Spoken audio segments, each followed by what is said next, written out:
حضرت علی بن ابی طالب رضی اللہ عنہ بیان کرتے ہیں کہ رسول اللہ صلی اللہ علیہ وسلم نے عرفات میں قیام کیا اور فرمایا، یہ عرفہ ہے، یہی وقوف ٹھہرنے کی جگہ ہے۔ عرفہ پورا ٹھہرنے کی جگہ ہے۔ پھر آپ صلی اللہ علیہ وسلم جس وقت سورج ڈوب گیا تو وہاں سے لوٹے۔ آپ صلی اللہ علیہ وسلم نے حضرت اسامہ بن زید رضی اللہ عنہ کو اپنے پیچھے بٹھایا اور آپ صلی اللہ علیہ وسلم اپنی عام رفتار سے چلتے ہوئے اپنے ہاتھ سے اشارہ کر رہے تھے اور لوگ دائیں بائیں اپنے اونٹوں کو ہانک رہے تھے۔ آپ صلی اللہ علیہ وسلم ان کی طرف متوجہ ہو کر کہتے جاتے تھے، لوگوں، سکون و وقار کو لازم پکڑو۔ پھر آپ صلی اللہ علیہ وسلم مزدلفہ آئے اور لوگوں کو دونوں نمازیں مغرب اور عشاء قصر کر کے ایک ساتھ پڑھائیں۔ جب صبح ہوئی پھر آپ صلی اللہ علیہ وسلم قضا آ کر ٹھہرے اور فرمایا، یہ قضا ہے اور یہ بھی موقوف ہے اور مزدلفہ پورا کا پورا ٹھہرنے کی جگہ ہے۔ پھر آپ صلی اللہ علیہ وسلم لوٹے یہاں تک کہ آپ صلی اللہ علیہ وسلم وادی محصر پہنچے اور آپ صلی اللہ علیہ وسلم نے اپنی اونٹنی کو ہانکا تو وہ دوڑی یہاں تک کہ اس نے وادی پار کر لی۔ پھر آپ صلی اللہ علیہ وسلم نے وقوف کیا اور حضرت فضل بن عباس رضی اللہ عنہ کو اونٹنی پر اپنے پیچھے بٹھائیں۔ پھر آپ صلی اللہ علیہ وسلم جمرہ آئے اور رمی کی۔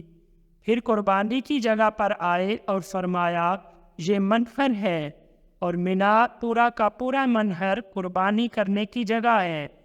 قبیلہ اسم کی ایک نوجوان عورت نے آپ صلی اللہ علیہ وسلم سے فتویٰ پوچھا کہ میرے والد بوڑھے ہو چکے ہیں اور ان پر اللہ کا فریضہ حج واجب ہو چکا ہے، کیا میں ان کی طرف سے حج کر لوں؟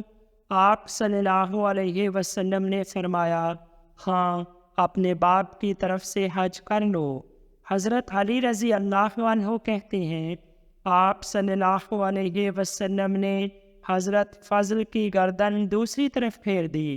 اس پر آپ صلی اللہ علیہ وسلم سے حضرت عباس رضی اللہ عنہ نے پوچھا، یا رسول اللہ، آپ صلی اللہ علیہ وسلم نے اپنے چچا زاد بھائی کی گردن کیوں پھیر دی؟ تو آپ صلی اللہ علیہ وسلم نے فرمایا، میں نے دیکھا کہ لڑکا اور لڑکی دونوں جوان ہیں تو میں ان دونوں کے سلسلے میں شیطان سے معمون نہیں رہا۔ پھر ایک شخص نے آپ صلی اللہ علیہ وسلم کے پاس آ کر کہا، یا رسول اللہ صلی اللہ علیہ وسلم، میں نے سر منڈانے سے پہلے طواف افاضہ کر لیا۔